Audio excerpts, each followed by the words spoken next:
So आजको यो video चाहिँ हामीले रिसेन्टली गरेको एउटा म्युजिक भिडियोको भिएफएक्स ब्रेकडाउन एउटा वर्क फ्लो जस्तो हुनेछ, जसमा हामीले हेर्न सक्छौँ कि भिएफएक्सलाई म्युजिक इन्डस्ट्रीमा होस्, मुभी इन्डस्ट्रीमा होस्, एडहरू होस्, गेमिङमा होस्, कसरी युज गरिन्छ, कसरी यसलाई इन्टिग्रेट गरिन्छ भनेर। So let's dive into it. So first of all चाहिँ हामीले यसरी भिएफएक्स प्लेट आउँछ, जसमा चाहिँ we have to work on it. यो एमओभीमा हुनसक्छ, इएक्सएमा हुनसक्छ, अरू डिफ्रेन्ट फाइल फर्मेटमा हुनसक्छ, डिपिएक्समा हुनसक्छ। सो यो सिनमा चाहिँ, यो पर्टिकुलर सिनमा चाहिँ हामीलाई दुईवटा रिक्वायरमेन्ट्स थियो।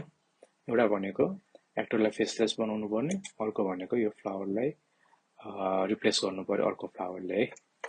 सो एउटा प्याच बनाउँछौँ। ओरिजिनल फुटेजमा there is a slight change है, मुभमेन्ट, हेडको मुभमेन्ट छ। त्यसको लागि हामीले ट्र्याक गर्नुपर्छ। यत्तिकै यो प्याचलाई ल्याएर राख्यो भने ओरिजिनल फुटेजको हेडको मुभमेन्टसँग इट वन्ट म्याच। त्यही भएर ट्र्याकको लागि चाहिँ हामीले अहिले मोका युज गरिरहेछ। त्यसलाई ट्र्याक गरेर हामीले एज अ कर्नर पिन न्युकमा इम्पोर्ट गर्छ। सो यसले चाहिँ के गर्छ भने ओरिजिनल हेड मुभमेन्टसँग हामीले राखेको प्याचको मुभमेन्ट गर्ने भयो। सो इट विल स्टिक हैन। त्यसपछि थोरै गएको डिटेल, हेयर डिटेलहरू हामीले यहाँ रोटो गरेर तान्छ। प्लस अब सिजीको काम चाहिँ we have to add flowers है। यो फ्लावर एड गर्नुपर्ने छ। यसको लागि चाहिँ हामीले ब्लेन्डर युज गरेको छ। नर्मल्ली ओरिजिनल फुटेजको मोसनसँग हामीले यो सिजी फुललाई, सिजी फ्लावरलाई हामीले म्याच गरेको छ। त्यो मुभमेन्टसँग हामीले न्युकमा इम्पोर्ट गर्छ।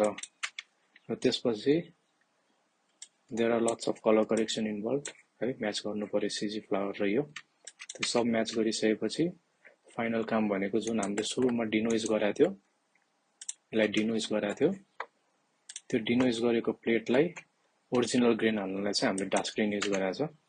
त्यसपछि फाइनल रेन्डर गर्ने एन्ड विल सेन्ड इट।